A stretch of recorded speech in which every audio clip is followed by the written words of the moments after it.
was an adult, I still loved the fact that my dad wanted to spoil me rotten, and that he missed me. The next day, I called Eric Bomsey, who owned the company I worked for, and who, by coincidence, had relocated to Charleston after opening another office in Atlanta. He said, "Come to Charleston immediately."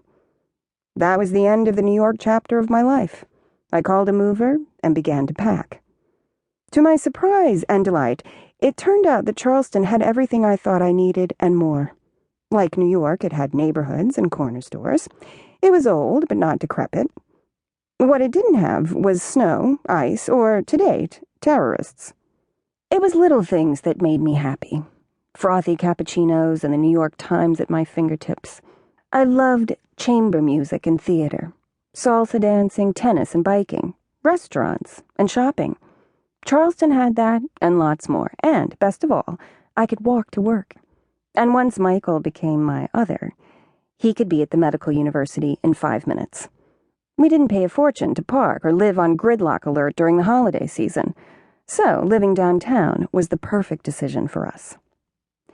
We couldn't be bothered with a house and a yard, and I hated to admit it, but a suburban house would have destroyed our relationship in about 2 days. It wasn't about who was going to cut the grass or clean out the garage. No, it was fastidiously manicured neighborhoods with married couples having block parties, backyard barbecues with coordinated paper products, children, dogs, and bicycles strewn helter-skelter like randomly placed garden sculpture. That whole scene had the malodorous quality of long-term commitment. The M word.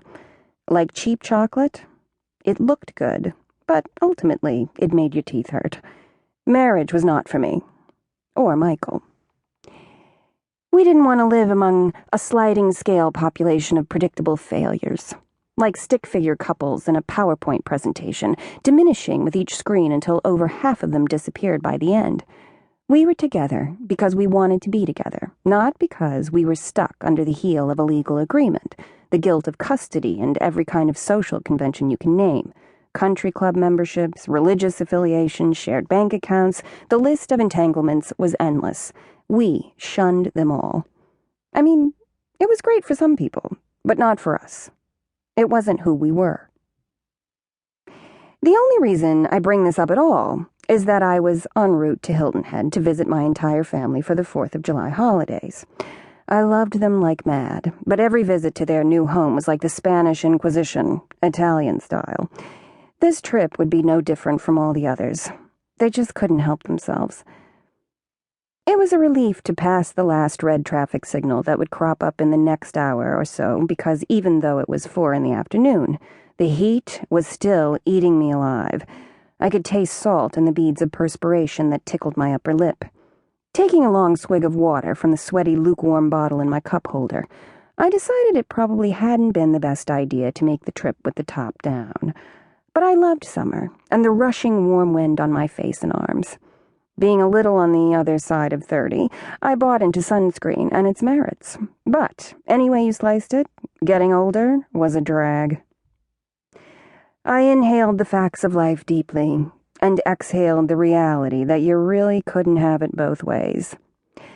Balance was everything. If I wanted to be with Michael, it was best to keep things as they were. And how things were was pretty fantastic most days. Besides, I wasn't certain that I really wanted children. Let's be honest here. From the practical side, it would have meant giving up my career because I traveled all the time, or I would have been forced to change industries and start all over again. I wasn't willing to gamble the salary cut that might come with an industry switch. And even if the mortgage was covered by my father, I still had bills to pay, groceries, utilities, clothes, cell phone, whatever.